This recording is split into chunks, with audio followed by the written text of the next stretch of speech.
real short video from this Russian Banner newspaper, right? And this is from 1916, and they opposed the Jewish conspiracy in Russia, and they were trying to speak the truth.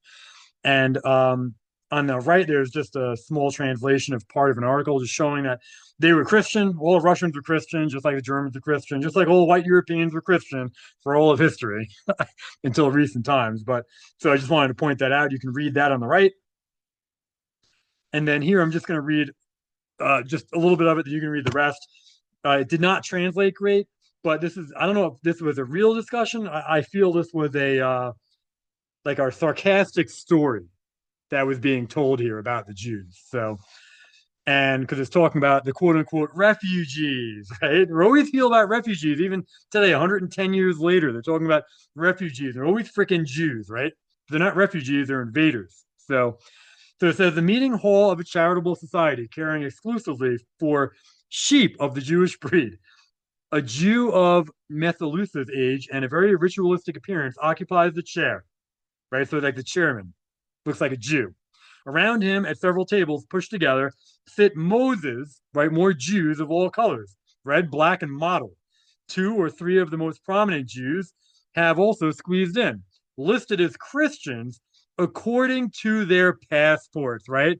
They always lie and deceive. They will pretend to be anything they have to be to hide who they are when they need to. It says, so it says two or three of the most prominent Jews have also squeezed in, listed as Christians according to their passports, but in appearance and internal makeup, indistinguishable from Moses, right? From Jews. The air is filled with the smell of garlic, unbearable to outsiders, right? To Russians. All right. Remember, then think back to what Patton said when he went to some meeting with rabbis, and he said it was the greatest stinking bunch of humanity he had ever been around. And a few hours later, he vomited thinking about it. That's how bad it smelled. So, um, and then it says, go down a little bit. It says the first Jew said, "Chairman of the House, allow me to ask a question. Where did the clergy flee from Poland?" And then the Jew chairman said, "You are a fool when you ask questions like that. Why should a Jew flee Poland when he can do good business there?" Then Jews started talking, and then it said, the Jew chairman said, uh, Tesvel Kovrov escaped from the Odessa police who wanted to arrest him for trafficking in human beings. And then the second Jew said, "Ay vey, well, what is going on with us? Russians? An honest Jewish merchant can't go about his business in peace?" And then one of the Jews said that it's an inevitable consequence of the existing regime. If we had a constitution, right? Jews always want constitutions. Constitutions are not legitimate. Go watch my videos on republics and constitutions. They are always Jewish over the last 400, 500 years. Such constraint on private enterprise could not take place, right? So that Jew is, I think this is a sarcastic article. So that if this was real, it's crazy. Whoever can read Russian can see if is this sarcasm or is it real. But that Jew is complaining that if he had, free private enterprise, right? No constraint on private enterprise. I don't know, maybe call that libertarianism, you morons. Libertarianism is Jewish. So that they could then traffic humans without being punished, right? Then there could be any consequences. And then it says,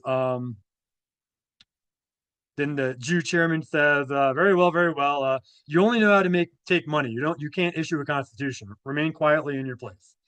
And then the Jew chairman down further said, "Well, here's another one, fool. And who is the police, if not the very first enemy for us Jews, right? When the police actually protected real nations. Now, obviously, in today's world, the police are basically just they're just Jews wearing blue, right? They work for Israel and the Jews at this point because the Jews control our government. So let's see, anything else here worth reading? Oh, and it says the Jew chairman said he has a son. He is also a refugee. Last year, he fled from military service, right? And you'll find a lot of stuff written from this time period and and up to World War II that the Russians, the Germans, and other nations, even France, complained that the Jews weren't doing their part, right? They weren't entering the military to fight in the war. Well, of course not, because they're not really fighting. They want you to fight and die while they take over your country. So, anyway, that's all I have there. You can pause and read the rest. Not a great translation, but interesting nonetheless.